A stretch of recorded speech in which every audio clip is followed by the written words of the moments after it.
Okay, well, good morning to all of you on the third day of this outstanding 2022 Chemical and Biological Defense Program's Science and Technology Conference here in beautiful but cold San Francisco. As you can see, I am not Rebecca Hersman, the director of the Defense Threat Reduction Agency. As Carl said, she was caught by the triple-demic that's now crisscrossing the globe and was unable to travel at the last minute. This is but a small reminder that despite the good news that we can now gather in person to work together on such important issues, Mother Nature still reigns supreme, and she has no problem showing us what she's made of. While I know Director Hersman saw presenting the opening discussion as a great honor, she would be the first to say that missing yesterday's mentoring session with the 18 exceptional student scientists who earned travel awards to attend this conference based on their outstanding scholarship, being unable to meet with so many of the young and talented poster presenters in the afternoon sessions, and most significantly, this afternoon's breakout session on diversity, equity, and inclusion are part of her greatest disappointments. For this reason, she asked me, as the other DTRA member of that panel, to deliver her remarks on her behalf as we work towards a vision of a 21st century workforce at DTRA and across the chem-bio community writ large. And many thanks to Dr. Michael Kuliasha, the acting head of research and development at DTRA, and a great champion of these issues.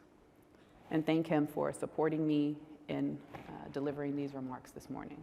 I'm truly honored for the teamwork, sir.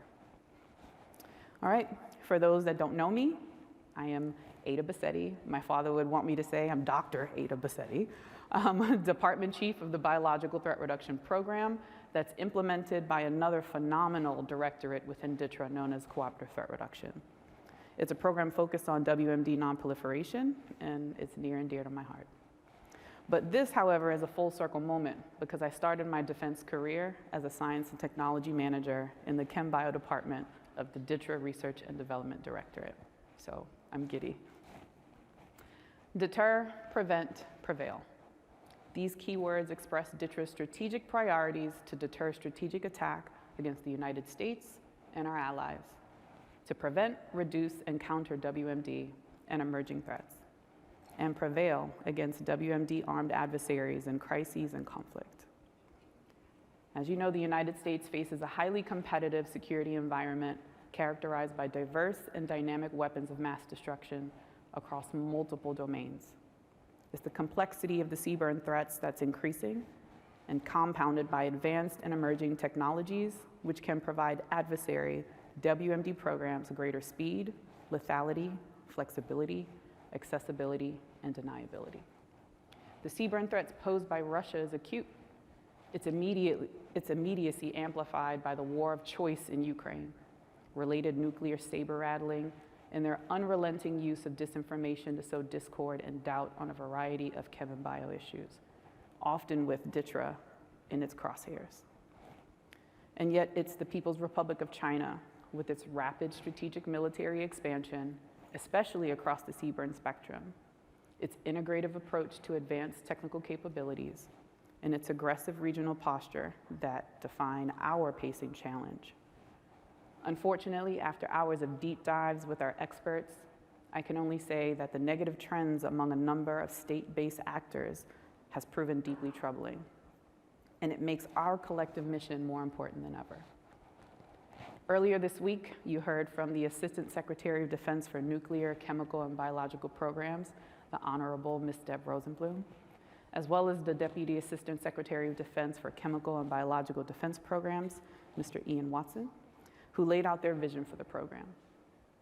In her role as the DTRA director, Ms. Rebecca Hersman is here to represent the community where, at least on the science and tech side, that vision gets implemented. DTRA serves as an integral part of the Chem Bio Defense Program, or CBDP. And on behalf of the CBDP, DTRA's R&D Directorate manages the Joint Science Technology Office for the Chemical and Biological Defense, which in turn executes CBDP's S&T activities. We love our acronyms, by the way, okay? But DTRA is a large agency. We have a robust workforce of approximately 5,100 civilian, military, and contractor staff that in FY23 led the execution of a $2.5 billion budget across 54 countries. The Defense Threat Reduction Agency is chartered to safeguard the United States and its allies from WMD threats globally. We have a unique role in the DoD with efforts regarding countering weapons of mass destruction and supports a broad range of activities across the CWMD mission space. DTRA provides integrated technical and operational solutions, as well as the intellectual capital to support both DoD and national level policies and strategies to address WMD threats to the homeland as well as our warfighter. And most importantly for this conference, DTRA as both a defense agency and a combat support agency represents the S&T Center of Excellence for the overall countering WMD mission.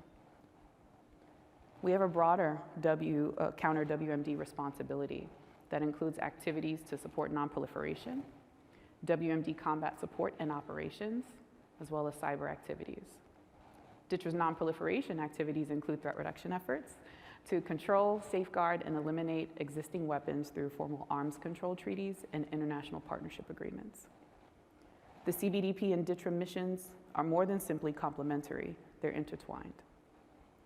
The DTRA mission to enable the DoD and the US government and its international partners to counter and deter WMD and emerging threats, and the CBDP responsibility to develop and acquire a family of integrated interoperable chem, bio, and rad defense capabilities that enable CWMD missions and enable our military forces to operate successfully in CBRN environments requires the close coordination and integrated relationship that currently exists. And across this entire mission, nothing is more important than our ability to drive innovation and translate it into actionable solutions. This is central to DTRA's mission, and it's our core function. The things we do, the things we focus on. Those include developing and delivering innovative capabilities to the warfighter across the threat spectrum, supporting joint force support plans, concepts, exercises, and material solutions that address the CBRN operational and strategic risks. It's together that the CBDP and DTRA bring a history of accomplishments as innovators. When the threat of anthrax loomed, we helped develop vaccines and treatments. When Ebola broke out across West Africa, we accelerated medical countermeasures developed in our pipelines. When the world needed to dispose of Syria's chemical weapon arsenal, DTRA helped lead the development of a seaborne disposal platform in record time and on budget, no less. As many of you know, that effort was and is near and dear to my heart of work within CTR, but also it included the R&D workforce and family. As COVID-19 raced across the nation, DTRA built an air bridge to import vital testing supplies and redeployed a suite of leading-edge technologies to focus them on the viral threat at hand. DTRA also played a significant role in the development of mRNA vaccine technology that helped significantly reduce the threat to the nation and the world. With that kind of history, DTRA doesn't miss, and we're poised to keep fighting. But we can't stop there. Let's consider, for example, China. Just last month, Chinese scientists unveiled the fastest programmable quantum computer, which is 1 million times more powerful than the Google's advanced supercomputer. China's technology can accomplish in 1 millisecond what takes a typical computer roughly 30 trillion years. According to the Wall Street Journal, Chinese biotechs raised $16.6 billion through 568 venture financing in 2021 alone, up from $11.2 billion in 2020.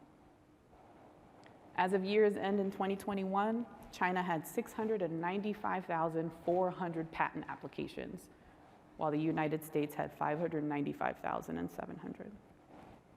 In 2020, China led the United States in peer-reviewed published scientific and engineering articles with 669,000 to 455,000. What's most informative is the US number increased just over 46,000 from 2010 to 2020, while China's output more than doubled. Near-peer nations are driving this technological challenge to America's and allied partners' technical advantage. The innovation race is on. But the question is, do we have the vision, the culture, and the mindset necessary to win? In testimony to Congress last spring, Stephanie Tompkins, director of the Defense Advanced Research Projects Agency, or DARPA, described her agency's fundamental mission as to change what's possible, to do the fundamental research, the proof of principle, the early stages of tech development, and take what's impossible, and then to surprisingly possible, or even likely. Her words really resonate with me, and were obviously reiterated by Dr. Rubens yesterday as well. She's an astronaut. It's hard to think of a better statement to describe the fundamental role of science and technology in meeting challenges to our national security that's posed by chem and bio threats. And nothing is more critical to our ability to make things possible than building the human capital, the talent, that's needed for this mission to address these problems before they outrun us. That's why tackling the challenge to develop tomorrow's leaders and sustain the workforce of the future has been at the forefront of DTRA's new strategic initiatives.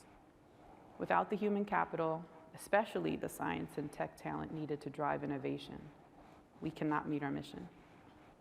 Not now, and certainly not as we drive forward to meet the technical and operational challenges of the future. Within the DTRA director, Ms. Hersman launched an agency-wide initiative focused on developing the workforce for the 21st century.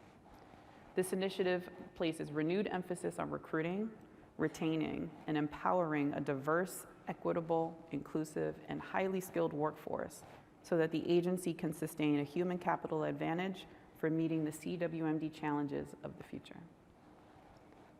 As DTRA moves forward to strategically manage its workforce, we must continue to focus on the key human capital initiatives that address current and future requirements. We will develop a human capital forecasting and analytics capability that will serve to support personnel management, that includes recruitment and job progression, new hiring and retention programs that help us offer better developmental opportunities, especially in targeted career fields. We must evolve to create a more agile and responsive workplace by adapting and modernizing our processes, providing avenues for professional growth, and removing barriers that impede success. Finally, DTRA must inspire a culture that embraces effective business practices and prioritizes professional development to achieve a human capital advantage in a competitive labor market. This is why our work to ensure a diverse, equitable, and inclusive workforce is so central to these efforts. In the 21st century, top talent expects to be able to see themselves and be themselves in their workplace. I have a very loud, boisterous laugh, so that's me. For many years in the national security community, this will involve a bit of a culture change, but it's a change that will pay off for our mission. We must aspire to be a culture that fosters innovation, encourages engagement, inspires to action, promotes communication, rewards collaboration, appreciates well-being, is future-oriented, and fosters resiliency, both on the personal and organizational level. Empowers new thinking, and finally, treats mistakes like learning opportunities. This may seem like a tall order, but I believe it's doable, and more importantly, it's essential. Leveraging and empowering rich talent and expertise from across the community to put tools and resources and capabilities in both the hands of our policymakers and warfighters to deal with these most pressing challenges is job one for us all. In closing, after 30 years in this business for Director Hersman, and a few less for me, here is what we've learned. There's a next generation of talent from a broad cross-section of disciplines, perspectives, and backgrounds that's just waiting to be tapped. The future is in good hands if we can get the talent in the door and trust them enough to hand them the reins. I mean, me standing here before you this morning is an example of this vision into practice. A Black woman scientist from Brooklyn turned program manager, delivering remarks on behalf of her agency's director. Where does that happen? But it's a testament to Director Hersman's commitment to increasing the diversity of DTRA. Our mission is our strength. We came into this business to do work with purpose, wanting to make a difference and believing that we can. Current and future generations expect no less, and together, impossible things will be possible. Thank you.